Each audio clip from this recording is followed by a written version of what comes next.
what's up you guys, and welcome back to the gaming channel, Despwns. So a lot of you guys know that I like to play a butt ton of Hearthstone, and recently the latest Hearthstone expansion has come out called BlackRock Mountain, which introduced a whole bunch of new cards in the set, so I thought I'd just go over all of the new cards that were released. There was a total of 31 of them, and just what I thought about all the cards that were released and how well I think they're going to perform in the current meta, as well as just how I think that the current meta is going to shift because of the new cards. So yeah. So anyways, let's get on the first card. The first one is Blackwing Technician, which is a 2/4 for 3 mana with the battle cry of if you are holding a dragon, you get +1/+1. So basically the whole holding a dragon is a new mechanic that was introduced into BlackRock, and basically that just means that if you have a dragon in your hand, a dragon type minion in your hand, you can get, you know, bonuses from cards like this. So pretty interesting mechanic that they introduced, and I don't know how, you know, well the mechanic is going to do in the game. I don't know if people are going to strive to make these dragon decks, because, you know,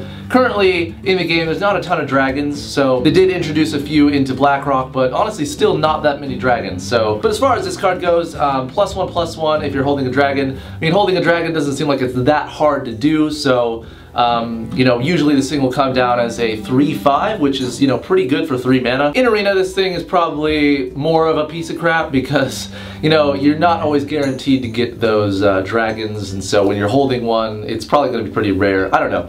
So, you know, probably lower tier pick in Arena, but yeah. Next card is the Grim Patron, which is a 3/3 for 5 mana, which obviously really sucks as far as stats go, but the cool effect about this one is that whenever it takes damage and survives, you summon another Grim Patron. So I'd like to just say that, you know, if this thing gets flame cannoned, it doesn't survive from that damage, so there's no way that you're going to summon another Grim Patron. So a lot of people have you know, tried to make this thing work by saying, oh, I'll put this thing into Warrior and Cruel Taskmaster this thing, and there's 2 3/3s. But again, I mean, you're gonna have to wait at least till turn 7 to do that, or, you know, at least turn 6 to do that, because this thing pops down on fucking turn 5.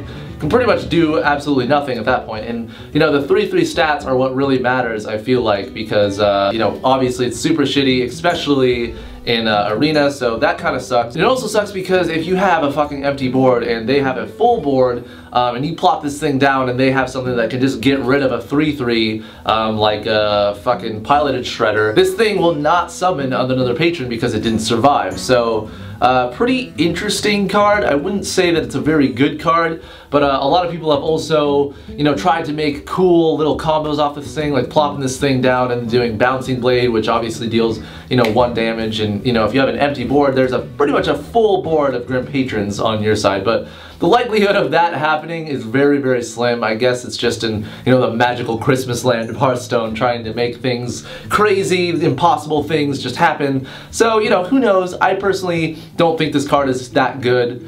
I don't think it'll see that much play, but that's just my, I guess, opinion on that. Next card is the Hungry Dragon, which is one of the dragons of the set, which is a 4 mana 5/6, obviously really good stats, but the downfall of it is that you summon a random 1-cost minion for your opponent, which honestly isn't even really a downfall, because if you think about it, sometimes actually this battle cry helps you, because if you think about if the opponent has like 3 creatures on board and you need 4 for MC Tech, you know, this kind of helps you out in that way, so you're able to get one of the creatures, and that's pretty awesome. Also, this card is 4 mana, so a lot of people haven't really thought about this, but the piloted Sky Golem can actually make one of these that doesn't trigger that negative battle cry, and then all of a sudden you have a 5/6 on the board.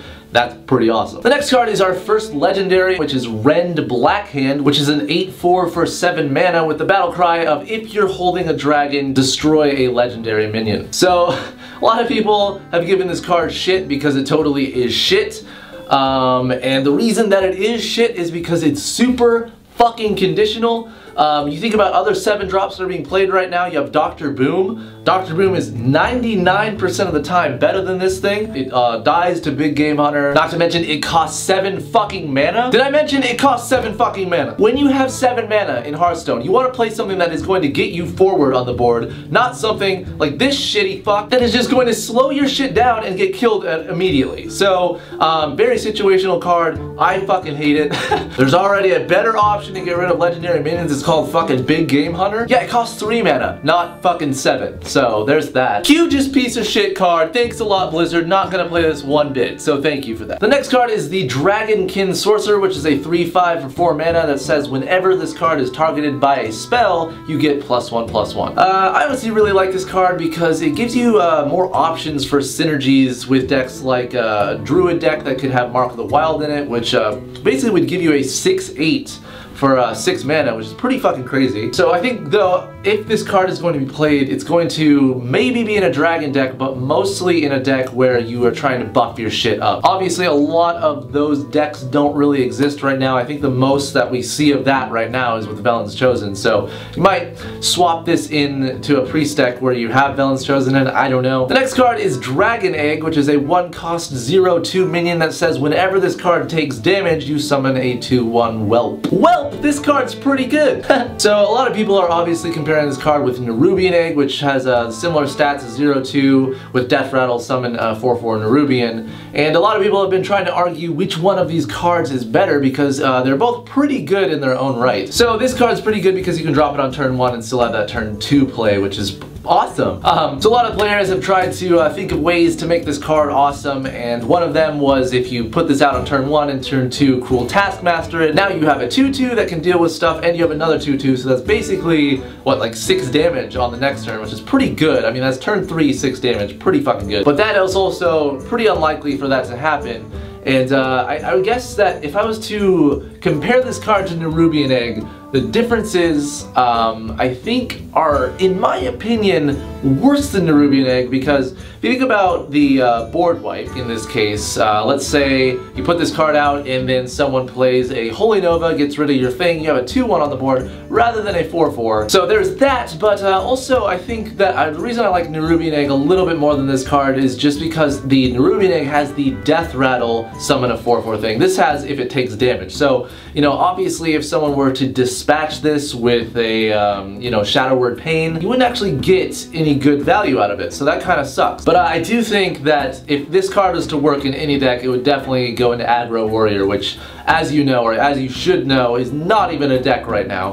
But, you know, Warrior got a couple of good cards for this set, so hopefully we'll see Warrior actually not be a giant piece of crap. Probably not, but you know. The next card is the Blackwing Corruptor, which is a 5/4 for 5 mana. The battle cry says that if you are holding a dragon, deal 3 damage. As far as the stats go, a 5/4 for 5 mana is a little bit less than average.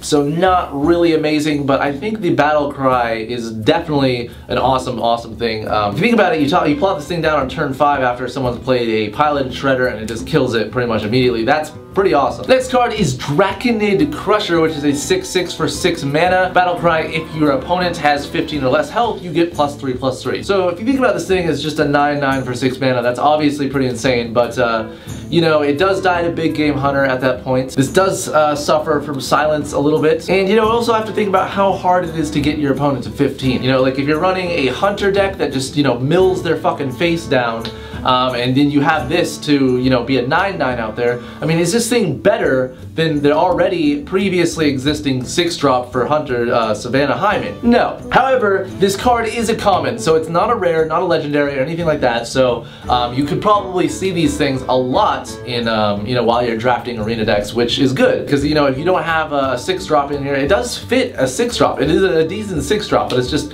I don't think, in my opinion, good enough to really get good value out of it, I guess. Next card is Volcanic Drake, which is a 6/4 for 6 mana, but costs less for each minion that died this turn. So that is another mechanic that was introduced into BlackRock. The whole, if a minion has died, it, you know, costs less, which is pretty cool, and a lot of people have looked at all the cards that do this. Some of them are really good, some of them not so good, and this is one of those cards that I think is pretty good, because if you think about, in terms of if you were to Flame Strike, you can pretty much get this thing for free a lot of the time. A lot of the problem with, you know, doing Flame Strike is that you do a Flame Strike, you'd waste your turn, and then the next turn people would just flood the board again and you would just be behind, you know, because you wasted that turn flame striking. But this allows you to flame strike, also put out a threat on the board, and that is obviously fucking awesome. So if 3 dudes died or if 4 dudes died in one turn, then this card's gonna be really insane. Next card is Nefarian, which is a 9 mana 8/8 that says battle cry, add 2 random spells from your opponent's class into your hand. So I try to think about, you know, how this card would be good. I try to think about the magical Christmas land of Hearthstone and the best case scenario that you could do with this, because, you know, it is worth mentioning that this thing is a dragon, so, you know, the whole holding the dragon mechanic could definitely be good in this case because it is 9 mana, so you'll probably be holding it for a fucking while. That is also its downfall, is that it is 9 mana. So,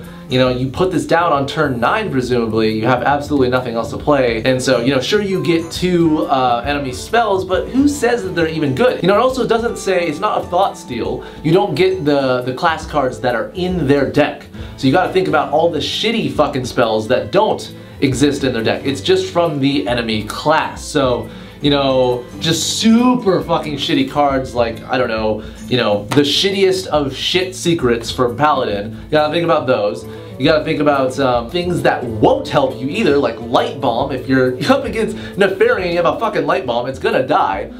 So you gotta think about those things as well. So as far as what I think, this card is not as good as I want it to be. Nefarian's awesome, but this card is not awesome. Obviously, dies to Big Game Hunter. I shouldn't have to keep mentioning fucking Big Game Hunter, but he's just a big ol' asshole. This motherfucker over here. A lot of people also, you know, if you're up against a Warlock and they just so happen to get out of Jaraxxus and you just so happen to play Nefarian and get the Sacrificial Pact, you know, nice Jaraxxus, buddy. So that's like obviously magical Christmas land. You'd win that game, but you know, when the fuck is that gonna happen ever? The next legendary is Magus, which is a 8 mana 6/8 that says whenever you draw a card, you draw an additional copy of that card. So it's obviously a really exciting mechanic. You know, a lot of people have thought about it in the terms of duplicates. Mages were really the only class that could do something like this, and now it is available to every class, which is really, really crazy and really, really scary also. Also, I think the coolest thing about this card is that it is a 6/8, so it does not die to Big Game Hunter, which is very fucking important. So you think about this in the terms of Kel'Thuzad, and you know, they have obviously the same stats, and Kel'Thuzad obviously is super good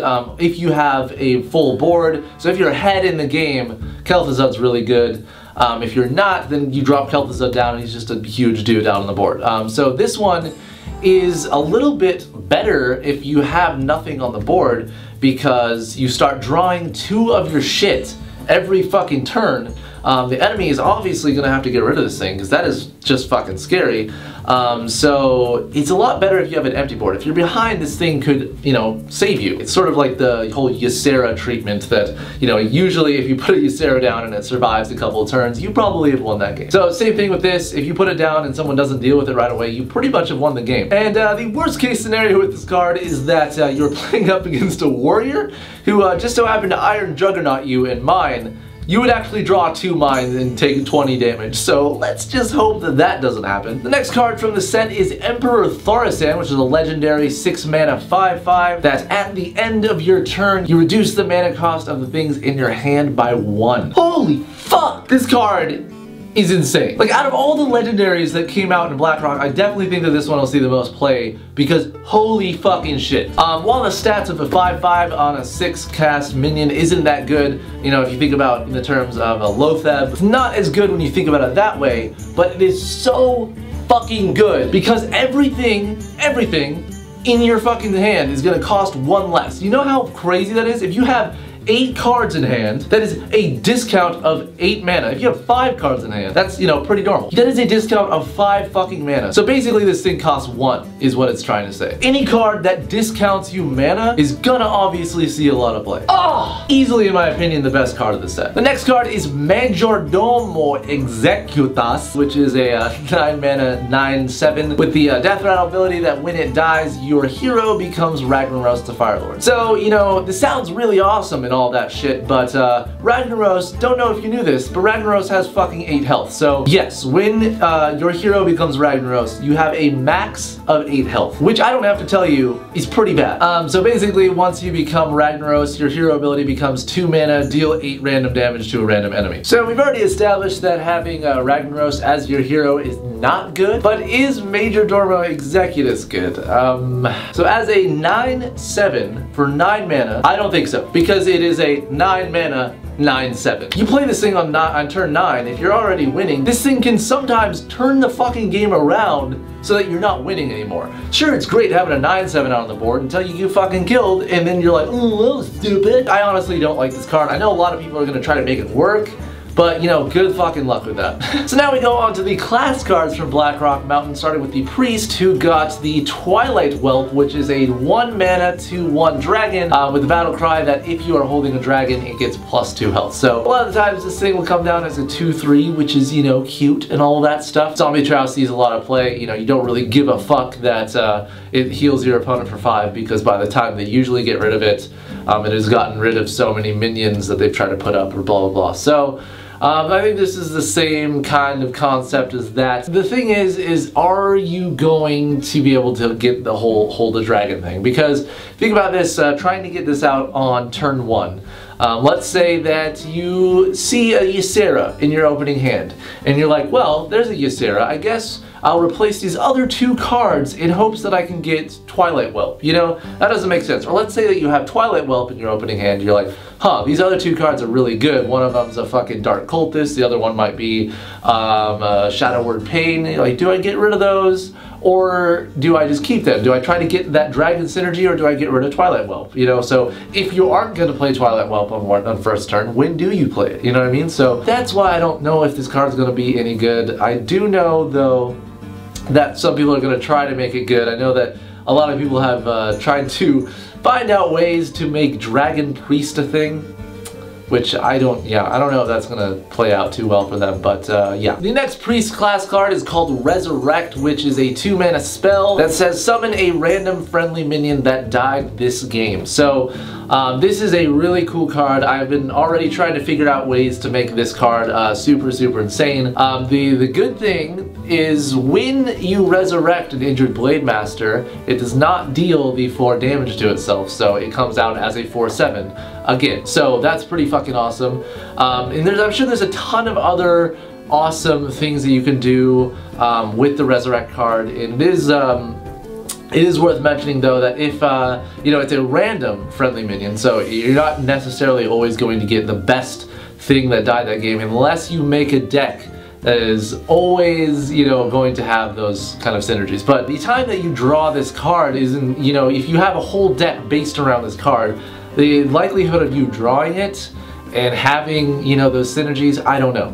But I do know that just as a lone card, it is, you know, pretty much good enough. Because if you think about Unstable Portal, this is basically almost a better Unstable Portal. Usually your own minions you put into the deck because it, you know, serves a purpose in your deck. Sometimes when you Unstable Portal, you'll get a fucking Wisp, or you'll get something that really only benefits a certain class that isn't yours. In this case, you'll always get something that was useful to you at one point, if that makes sense. Next we have the Mage class card, starting with the Flame Waker, which is a 3 casting 2/4 that after you cast a spell, it deals 2 random damage split between the enemy minions. So this card is pretty decent, I would say, because it does fit the 3 slot in Mage decks, which, you know, usually Mage decks didn't really have something to put in their 3 slot. You know, while it is up to the RNG gods whether or not you're going to get value out of the shit. Usually this is a card where people are going to want to get rid of it pretty fast, but you know, it's not always, they're not always going to be able to get rid of it because it is a 2/4.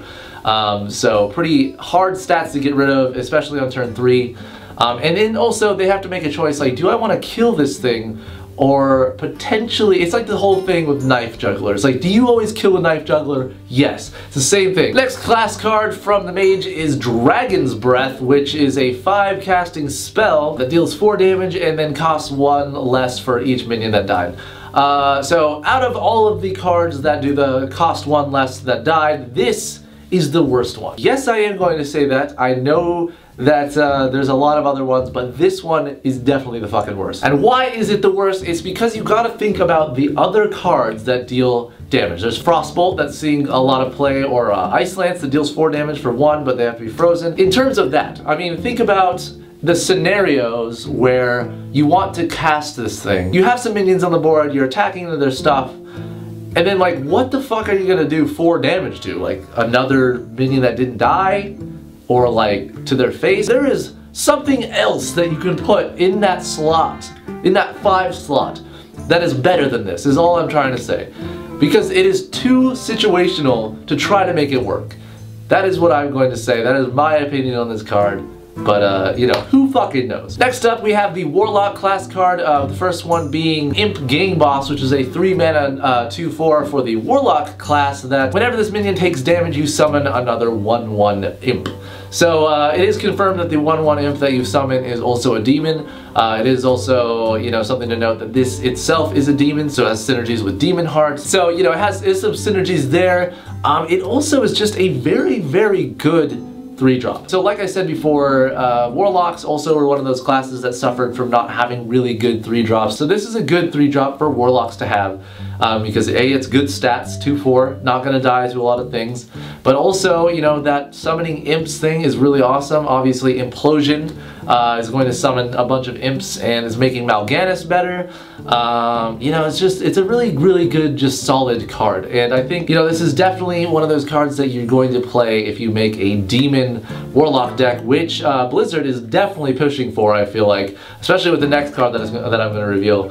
But this, you know, this is just a very, very good demon. So I'm pretty excited to play with this card to see, you know, just how much shit I can get away with, how many imps I can make on the board, just to really piss off my opponent. But as I mentioned, the next card is Demon Wrath, which is a 3 casting spell that deals 2 damage to every non-demon minion. So that means yours too, obviously. So this is really, really a fucking cool card. And the reason that I like it so much, like I think this might be one of my favorite cards of BlackRock.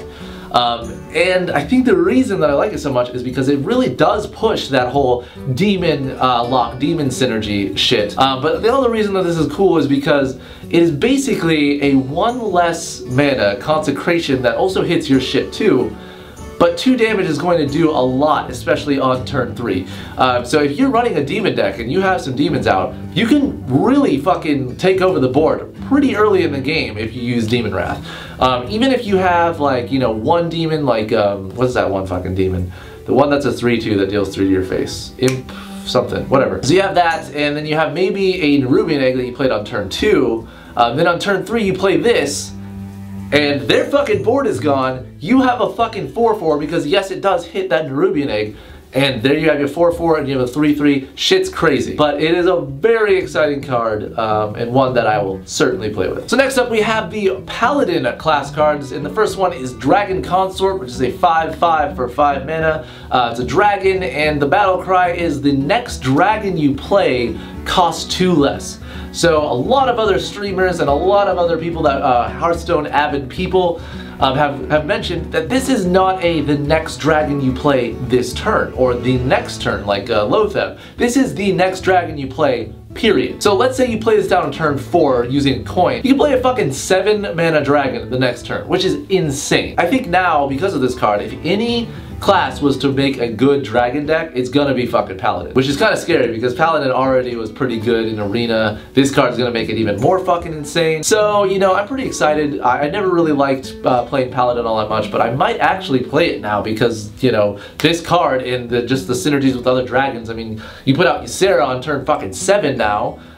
You can play Deathwing on turn 8. I mean, I don't know why you do that, but you could do that. This card definitely opens up a lot of doorways to possibilities that you might not have thought about. So that's why I like this card. Definitely a top pick in almost every dragon deck, or just any deck really in general. So the next Paladin class card is Solemn's Vigil, which is a 5 mana card that draws you 2 cards, but also costs 1 less for each minion that died that turn. So This is another one of those cards, obviously, that the whole minion dying shit, and this is, you know, a better one of those ones, not like Dragon's Breath. This is one of those ones that you could actually get some cool value out of. The breaking even point, I think, with this card is you want to cast it for 3 mana, so killing 2 things, not going to be that hard, especially for paladins. So you kill 2 things, you draw 2 cards for 3 mana, obviously super good. If you're going to end up killing more than that, you can cast this thing for fucking like less, like free? That shit's crazy. So paladins didn't have a lot of card draw to begin with, and when they did have card draw, it was very situational, but they didn't really have a lot of solid just card draw. And I think that this card will see play, but I only think that people will probably run one of them because it is very situational. You don't want to cast this thing for 5 mana. So I don't know, that's what I think. But all around, pretty good card. Not one that you'd probably highly pick in an arena, but yeah, still a good card. Alright, so the next class is the Warrior, and the first one that they got was Revenge, which is a 2 mana spell that deals 1 damage to every minion, and if you have 12 health or less, it deals 3 to every minion. So, oh my god, this card is just so bad. Like, I can't even think of the words right now to describe how fucking bad this card is. Like, Warriors are just shit to begin with. No offense, Warriors. I play Warrior every once in a while, but they don't have, you know, the fucking amazing utility that most of the other classes have. And you think Blizzard would be like, let's give them something crazy. But instead they give us this shit. What the fuck am I gonna do with this? Oh my god. Okay, so, you know, you gotta think about it in terms of as another Whirlwind. So, Whirlwind was okay because, you know, it could activate those enraged dudes. But, you know, this card is so bad, not only because it does the same fucking thing as Whirlwind does, but it does it for 1 more mana. And you're probably like, oh, well, that's 3. You're forgetting that end part, where if you're at 12 or less health, you can deal 3 to everything. That's not a good thing. I'm sorry, it's not a good thing. If you're gonna cast this thing when you have 12 or less and you deal 3 to everything, that means it's gonna deal 3 to your fucking minions too, and if you're at 12 or less health, you're probably losing. So you're telling me you're gonna deal 3 damage to every minion when you're already losing. And, you know, what the shit is this card gonna do? I don't know. Fucking shit. Anyways, I really hate this card a lot. So I probably won't be playing Warrior anytime soon with this piece of shit. Maybe they'll buff it at some point so it only does it to enemy minions. That would be okay, I guess, but in the meantime, holy shit, it sucks. The next Warrior class card is Axeflinger, which is a 2/5 for 4 mana that whenever it takes damage, you do 2 damage to the enemy hero. So I honestly really like this card. I know a lot of people don't like this card because it pushes towards this meta where Warrior is, you know, faster and aggro-ish, but I really like that because if you think about, like, just all of the classes, it seems like Warrior would be the fastest, most aggro of all.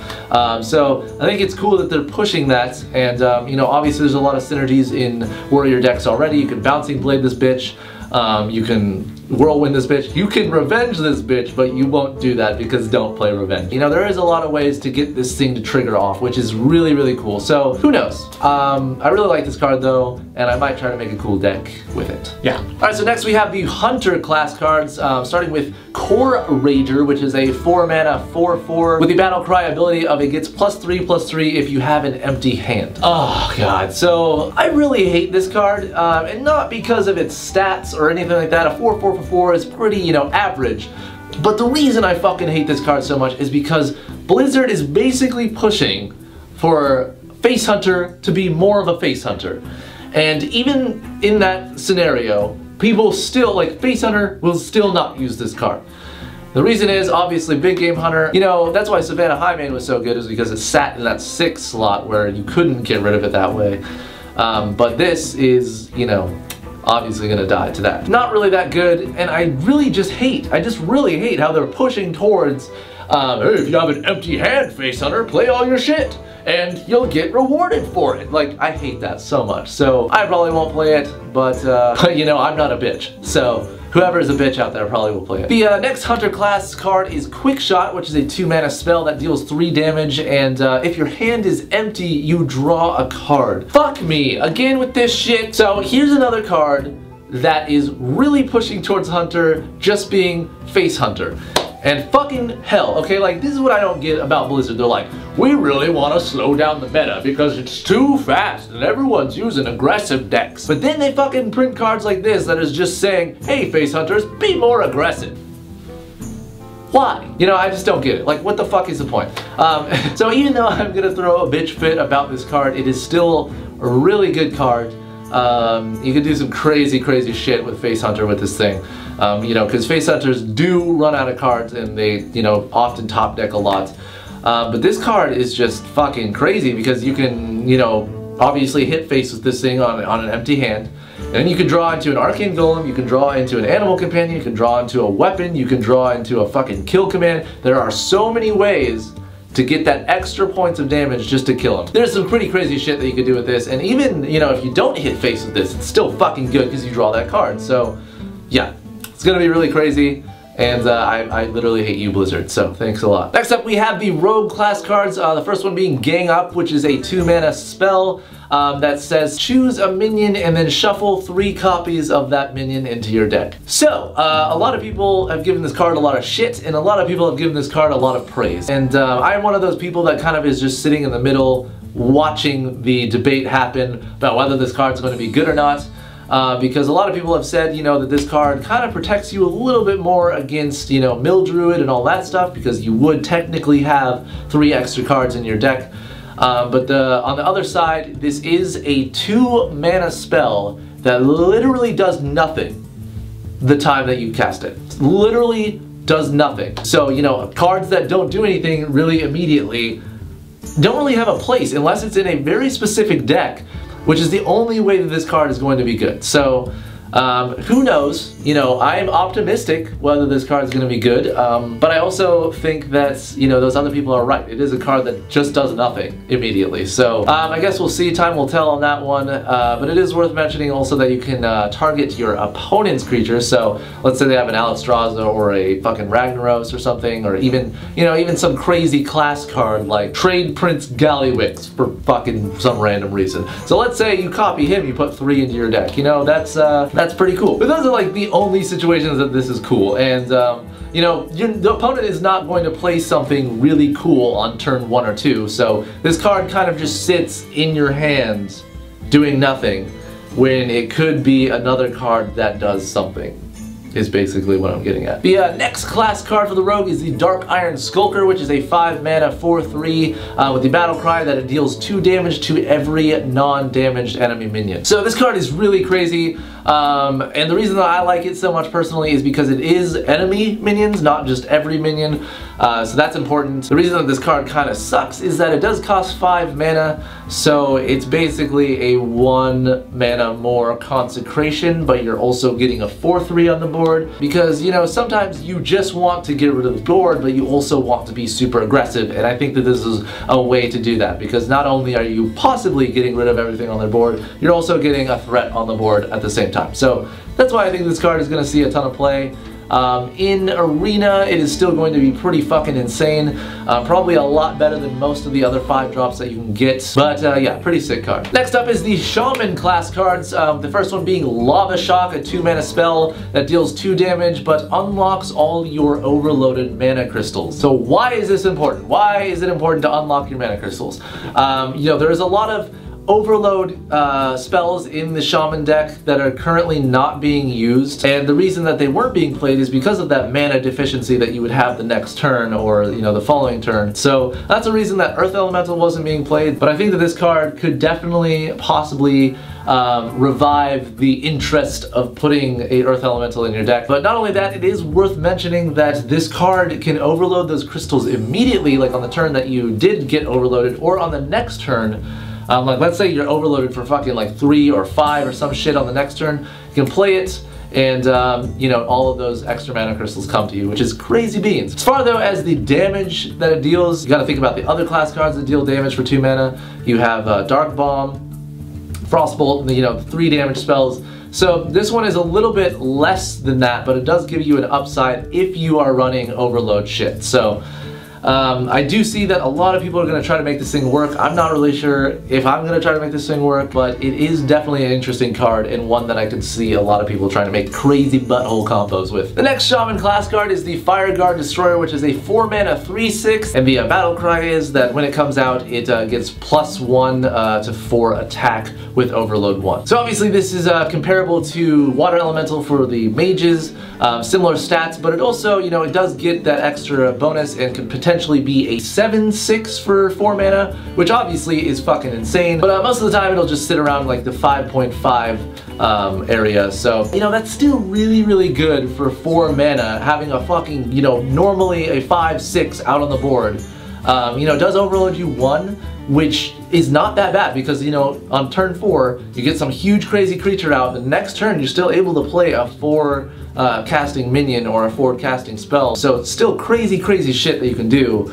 And then the next turn, you know, you can set up those crazy fire elemental turns. So this card can definitely steamroll out of control, and people pretty much have to get rid of it very fast. It is a very good card, and one that I definitely see being picked a lot in the arena decks, just because it is a very good stat creature. So yeah. Last up we have the Druid class cards, the first one being Druid of the Flame, which is a 3-mana 2/2, but then can turn into a 2/5 or a 5/2. So a lot of people have had concerns, when do you make this thing into a 5/2? And I think really the answer with that one is almost never, unless you have utter certainty that your enemy doesn't have any board wipe, can't deal 2 damage, and you are already winning and you just need that extra aggression. But, you know, as just a 3-mana 2/5, that is really damn good. Because if you think about it in the terms of, let's say on turn 2 they have a Mad Bomber, they put him out, he's a 3/2. You know, a lot of 3-drops, you know, Druids didn't even have 3-drops to begin with, but a lot of 3-drops normally just couldn't deal with that and also have extra value, and this one I really think has that factor where you can get rid of those 2-drops and still lives, and, you know, could live potentially for a couple of more combat phases. So definitely a cool card. You know, a lot of people have said this card is pretty shitty, and I honestly don't think so, because this card definitely fits into that that 3 slot that, you know, Druids didn't have. For one thing, and then also it is worth mentioning that this card transforms into a beast, so that 2/5 and that 5/2 are both beasts, which you're probably like, who gives a shit if they're beasts, Zestri? Well, I'll tell you who gives a shit about it. This guy. Yeah, Druid of the Fang. So Druid of the Fang was a guy who was released in Goblins vs. Gnomes. Didn't see really any play, but I think now because of this card it might give him a reason to come back and actually do some cool stuff. So I guess we might see Druid of the Fang and Druid of the Flame coming out together. So I guess if you do see Druid of the Flame in a deck that you're playing up against, be prepared because you might be overwhelmed by Druid of the Fang in the next turn. So yeah. And the final class card for the Druid and the final card of this set is the Volcanic Lumper, which is a giant piece of fucking shit. It is a 9-mana 7/8 with taunt that costs 1 less for each minion that died. So this is the last minion that died mechanic card. And, you know, this is one of those ones, I would say that in the list of worsts of these cards is the fucking Dragon's Breath one and then this one. And the reason that I don't like this one is because obviously the big game hunter thing dies to that. But then also, it is 9 mana just normally. If you don't have a way to kill off a lot of shit on their board, or a lot of shit on your board, which I don't know why you'd want to do that anyways, but if you didn't have the option to do that, this thing is a 9 mana fucking 7/8. So, personally, I really fucking hate this card. You know, why is the tree on fire anyways? Like, seriously, I don't know what, you know, I don't know. On that note, guys, that is all of the cards from BlackRock Mountain. You can go check out BlackRock Mountain. There will be a link in the description to go get it. It is currently out now, and I haven't actually played any of it, so I'm gonna go play that right now on the stream. Also, just want to say to all of you guys, thank you for watching this super fucking long ass video. I'm sure you didn't give a shit about anything I just said, but thank you for sticking around anyways. Also, just want to thank all of my subscribers who've been subscribing lately, and also all the viewers that have been following and subscribing on my Twitch channel. That is awesome, awesome sauce, so keep that shit up. And yeah, I guess I will see you guys later, and fair winds.